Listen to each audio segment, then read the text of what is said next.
우리는 성경에서 요셉이라고 하는 사람을 대하여 말할 때에 좋은 점들만을 기억합니다. 요셉은 야곱이라고 하는 이스라엘의 세 번째 족장, 아브라함, 이삭, 야곱으로 이어지는 세 번째 족장의 11번째 아들인데, 그는 야곱이 가장 사랑했던 아내인 라헬의 장자로서 야곱이 12명의 아들들 중에 특별히 이 요셉을 사랑했다라고 하는 것을 기억하고 있습니다. 뿐만 아니라 그가 형들의 미움을 사서 고생을 좀 하기는 했지만 그는 애굽의 총리로서 바로 왕의 밑에서 30세의 총리가 돼서 참으로 부귀와 영화를 오래 누렸던 사람으로 기억하고 있습니다. 그러나 오늘 본문을 통해서 저는 여러분들에게 요셉이 30세의 총리가 되어 참으로 부귀와 영화도 누렸고 하나님이 주시는 귀한 사명도 잘 감당했지만 그가 30세가 될 때까지 참으로 불행한 환경 속에서 살아왔다라고 하는 것을 이야기하고 싶습니다. 오늘날로 말하면 왕따를 당하고 억울한 일을 당하며 살아왔던 사람이죠. 얼마 전에 군에서 자기를 왕따시킨다고 자기를 빗대어서 그림을 그리며 자신을 비하시켰다고 해서 동료들을 총으로 쏴 죽인 그러한 사건이 벌어졌죠.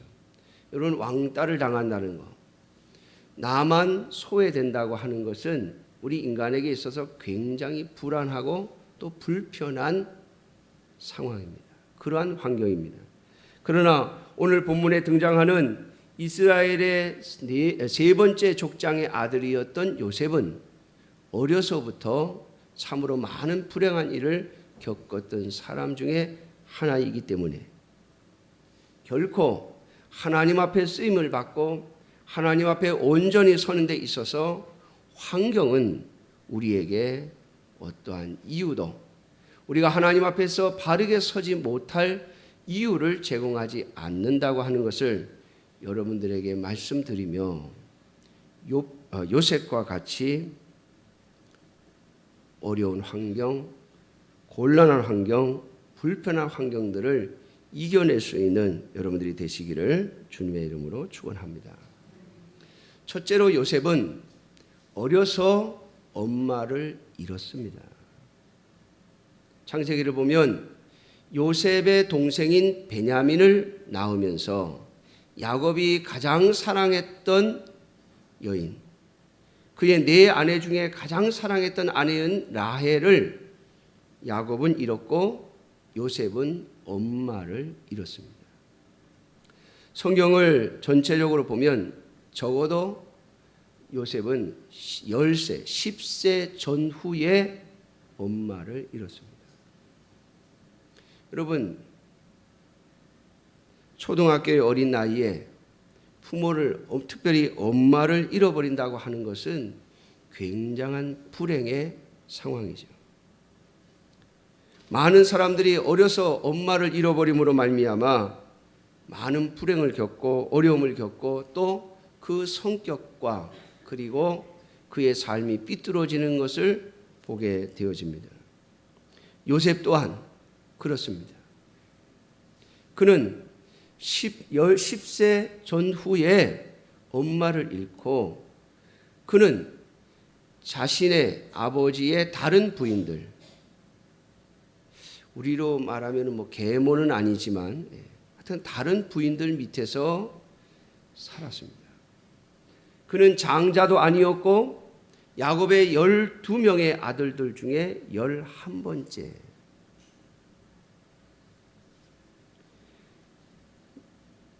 요셉과 베냐민이 다른 모든 형제들 중에 맨 아래였습니다.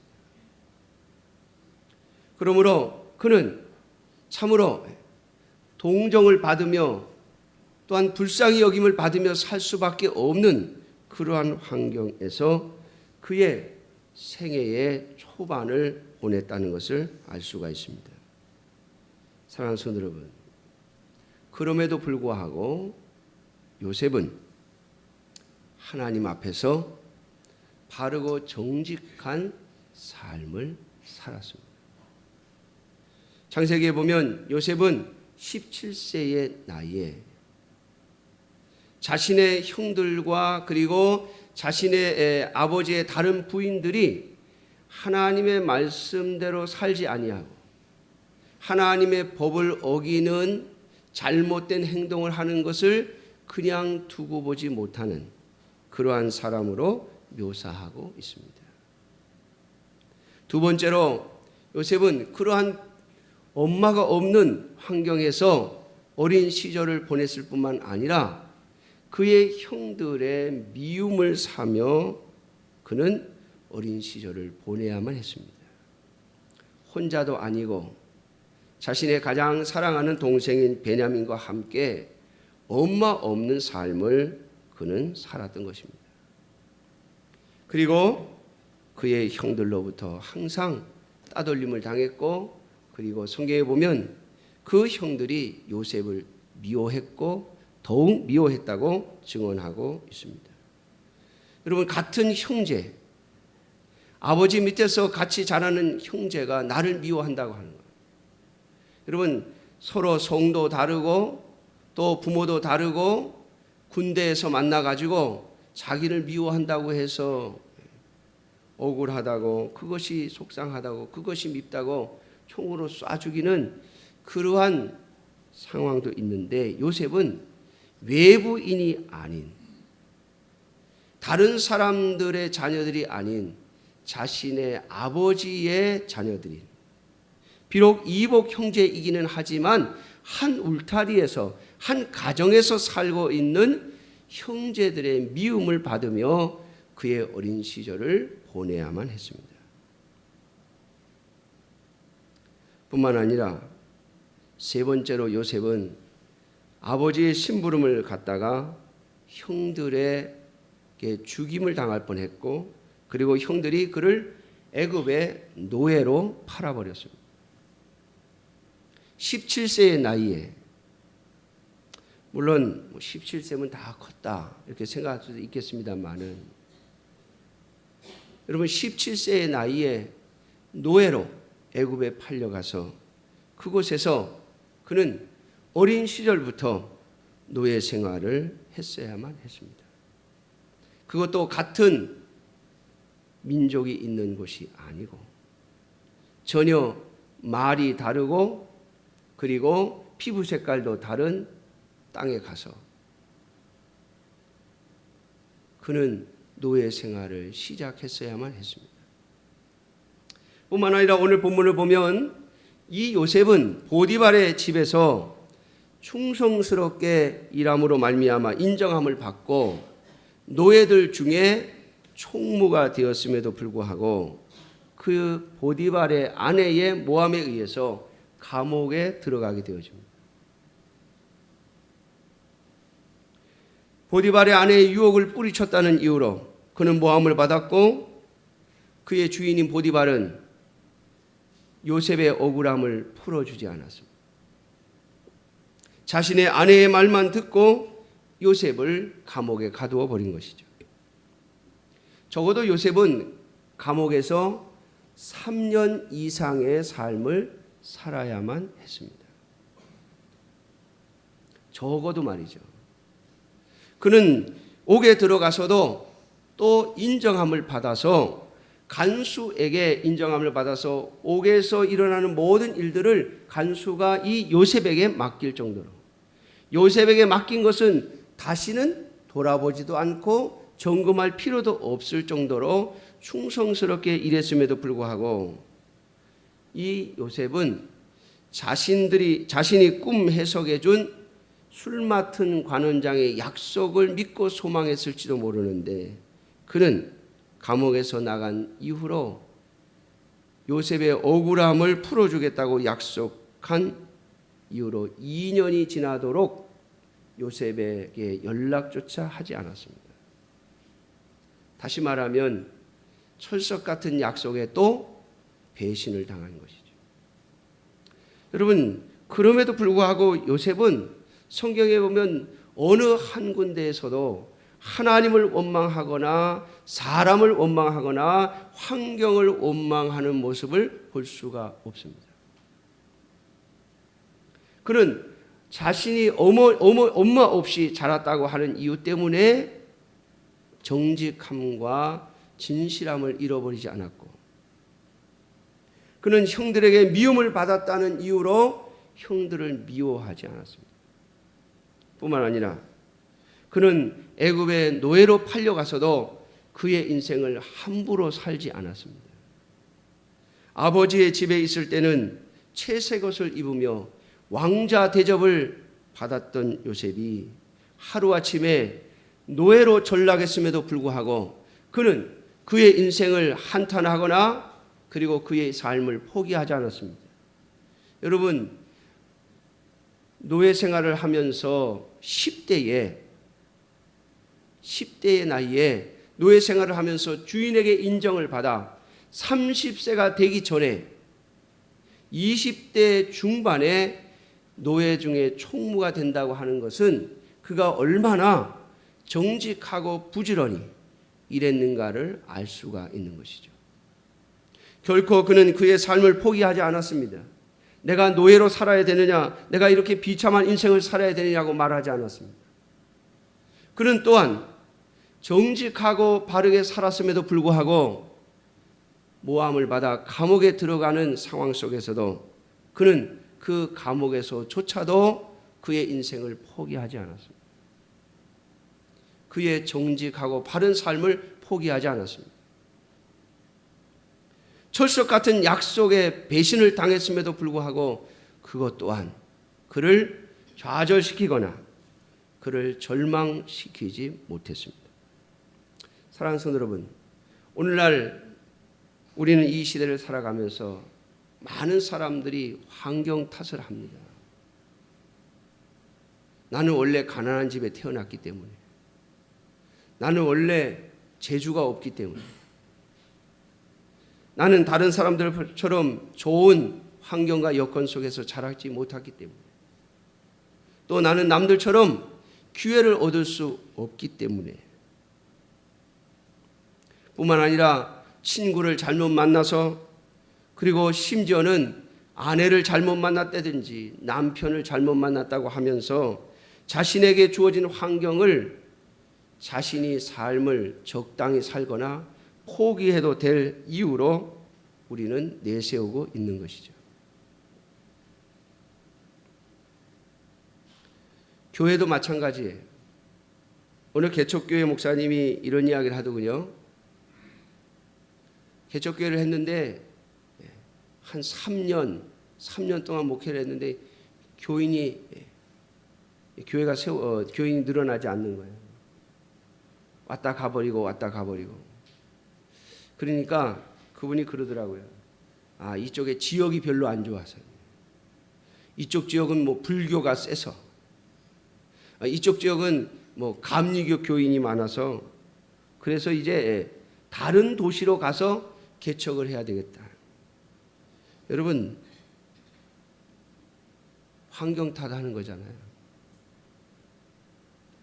내 남편이 못나서, 내 아내가 못나서, 내 부모가 못나서, 내 자식들이 못나서 내가 오늘 이런 형편 속에 살아간다고 말하며 우리의 삶을 적당히 핑계대며 살아가는 저와 여러분들이 되지 않기를 주님의 이름으로 축원합니다. 왜냐하면 하나님께서 우리에게 제시하신 이 요셉은 정말 어려서부터 엄마 없이 자라며 형들의 미움을 받고 자랐고 노예 생활을 해야 했으며 억울하게 옥살이를 했을 뿐만 아니라 그 옥에서조차도 배신을 당하는, 약속을 지키지 않는 사람과 상대해야만 했습니다. 그럼에도 불구하고 요셉은 한 번도 자신을 둘러싸고 있는 그 열악한 환경을 탓한 적이 없습니다. 왜냐하면 그는 언제나 하나님과 함께 했기 때문입니다. 사랑하는 성도 여러분, 창세기를 읽어보면 요셉에 대해서 이야기하면서 하나님께서 계속해서 하나님이 그와 함께 하심으로, 하나님이 그와 함께 하심으로 라고 말하고 있습니다. 요셉은 가만히 있는데 하나님이 함께 해주신 게 아니죠. 요셉은 자신이 처한 상황이 어떠한 상황이든, 자신이 환경이 어떻든 상관없이 그 자리에서 자신이 할 수 있는 일을 했습니다. 그는 엄마 없이 자랐지만 하나님에 대하여 열심히 배웠고 진실하게 사는 삶을 배웠습니다. 그래서 오히려 그것이 형들로부터 미움을 받았지만 그는 형들의 미움을 받고도 형들을 미워하지 않았습니다. 형들의 미움 끝에 그는 노예로 팔렸지만 그는 자신의 인생을 포기하거나 상황을 원망하지 않았습니다. 사랑하는 성도 여러분, 오늘 하나님께서 저와 여러분들에게 어떤 환경을 주시든 상관없이 오직 하나님만으로 살아갈 수 있는 여러분들이 되시기를 주님의 이름으로 축원합니다.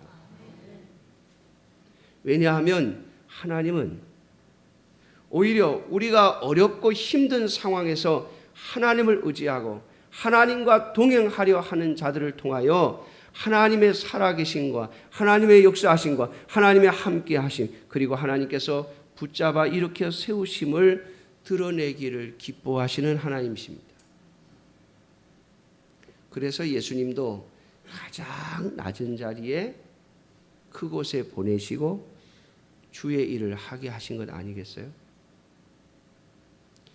여러분, 이스라엘 백성들의 조상인 아브라함을 택하실 때도 하나님은 우상을 만드는 자의 집에서 우상을 만드는 자의 자녀를 하나님의 백성으로 부르셨습니다. 하나님께서 이스라엘의 가장 위대한 왕인 다윗을 부르실 때에도 자신의 집에서 맨 막내로, 그래서 아버지가, 다윗의 아버지인 이새가 다른 형들을 챙기고 다윗은 사무엘이 제사에 초대했을 때도 부르지 않는, 다윗 너는 가서 양이나 지키고 있어라 라고 말하는 그러한 환경 속에 있는 다윗을 하나님 부르셔서 이스라엘의 가장 위대한 왕을 삼으셨습니다. 뿐만 아니라 이스라엘의 가장 위대한 왕인 다윗을 낳게 하실 때 하나님은 모압 여인 룻을 통하여 다윗의 가문을 만들어내셨습니다. 사랑하는 성도 여러분, 오늘 우리에게 주어진 모든 상황은 하나님께서 역사하실 근거가 될 것입니다. 오히려 인간적인 자랑과 인간적인 높은 위치와 인간적인 조건들이 하나님의 역사하심을 가로막을 수 있음을 생각하셔야 됩니다. 내가 이만큼 부유한 자이고, 내가 이만큼 똑똑하고, 내가 이만큼 배웠고, 내가 이만큼 지위가 있는 집안의 사람이라고 하는 사실이 오히려 우리의 삶 속에 하나님의 역사하심을 일으키지 못하게 하는 방해거리가 될 수 있음을 잊지 마셔야 할 것입니다. 그러므로 사랑하는 성도 여러분, 여러분들에게 닥치는 모든 열악한 환경들 속에서 결코 흔들리지 않는 여러분들이 되시기를 주님의 이름으로 축원합니다. 하나님은 오늘도 살아계셨고 로마서 8장 28절에 보면 하나님의 자녀, 곧 부르신 하나님의 자녀들에게 있어서는 모든 것이 합력하여 선을 이루겠다고 약속하고 계십니다. 그러므로 저와 여러분들, 하나님의 자녀인 우리들에게 닥치는 모든 열악한 환경들은 오히려 하나님의 영광을 드러내고 하나님의 위대하심을 드러낼 도구가 될 것입니다. 그러므로 저와 여러분들에게 정말로 중요한 것은 이 요셉이 열악한 환경 속에서 무엇을 하고 있었는가라고 하는 것이죠. 첫째, 그는 절대로 환경 탓을 하지 않았습니다. 내가 이런 환경이니까 내가 이렇게 할 수밖에 없다라고 말하지 않았습니다. 내가 이 환경 속에서, 오늘 나에게 주어진 환경 속에서 내가 무엇을 할 수 있는 것인가, 내가 해야 될 일이 무엇인가를 그는 찾았습니다. 노예면 노예로, 옥에 갇힌 죄수면 죄수로, 미움받는 자리에 있었던 야곱의 아들이면 아들의 자리에서, 그는 자기에게 주어진 모든 상황 속에서 결코 자신이 하지 못할 이유를 찾은 것이 아니라 자신이 할 수 있는 것을 찾았습니다. 뿐만 아니라 그는 자신의 환경 속에서 자신이 할 수 있는 최선을 다했습니다. 여러분, 이 요셉이 보디발의 집에 종으로 있을 때 하나님은 요셉에게 아버지 야곱의 집에 있을 때나 아니면 어떤 바로의 신하의 위치에서의 어떤 행동을 요구하시지 않습니다. 네가 보디발의 종으로 있으면 보디발의 종으로서 최선을 다하는 모습을 보여달라는 겁니다. 네가 감옥에 갇혀 있으면 감옥에 갇혀 있는 죄수의 몸으로서 할 수 있는 최선의 일을 하라는 겁니다. 사랑하는 성도 여러분, 우리가 요셉의 이야기를 천천히 읽어보면 그가 처했던 열악한 모든 환경들은 그가 하나님 앞에서 또 애굽 땅에서 총리로서 일할 수 있는 자격을 갖추는 일에 쓰임받는 도구가 되었음을 알 수가 있습니다. 사랑하는 성도 여러분, 하나님께서 우리의 인생 속에서 모든 것이 합력하여 선을 이루겠다고 하신 이유는 우리에게 주어진 열악한 모든 환경들이 결코 쓸데없는 것이 아니고, 또 우리가 아무것도 하지 않을 우리의 인생을 포기하고 우리의 삶을 적당히 살아가야 할 이유가 아니라고 말씀하고 있는 것입니다. 오히려 최선을 다하여 살아야 할 이유이며 좀 더 노력하고 좀 더 애써야 할 이유가 되어야 할 것입니다. 그러므로 요셉으로부터 이러한 신앙의 모습을 배울 수 있는 저와 여러분들이 되어지시기를 주님의 이름으로 축원합니다. 마지막 세 번째로, 요셉은 이 모든 환경 속에서도 결코 신앙을 잃지 않았습니다. 보디발의 아내가 요셉을 유혹할 때 요셉이 보디발의 아내의 유혹을 물리친 이유는 도덕 윤리적인 이유 때문이 아닙니다. 내가 어떻게 주인의 아내를, 내가 어떻게 결혼한 유부녀와 불의한 일을 할 수 있느냐라고 하는 이유 때문에 보디발의 아내의 유혹을 물리친 게 아닙니다. 성경을 보면 내가 어찌 하나님 앞에 득죄하리까 라고 말하고 있습니다. 사랑하는 성도 여러분, 그는 어쩔 수 없는 상황, 보통 세상 사람들이 이건 어쩔 수 없는 상황이라고, 이건 할 수 없는 상황이라고 할 수 없는 환경이라고 말하는 그러한 상황 속에서도 하나님에 대한 신앙을 잃지 않고 있는 모습을 보게 되었습니다. 그러므로 사랑하는 성도 여러분, 오늘 욥을 통해서 우리에게 말씀하시는 하나님의 말씀은 우리에게 주어진 어려운 환경들이 우리의 신앙을 포기할 수 있는 이유가 될 수 없다라고 말씀하고 있습니다. 사랑하는 성도 여러분, 그것이 바로 하나님께서 욥과 끊임없이 함께해 주신 이유가 아니겠습니까? 우리의 모든 삶은 하나님의 은혜로부터 시작합니다. 그러나 그 하나님의 은혜가 우리에게 계속해서 역사하시게 하려면, 저와 여러분들이 죄에 빠지지 아니하고 하나님의 은혜 가운데 계속해서 어려운 환경들을 이겨나가시려면 하나님에 대한 신실한 신앙을 어떠한 이유로도 포기하지 않는 저와 여러분들이 되시기를 주님의 이름으로 축원합니다. 기도하겠습니다.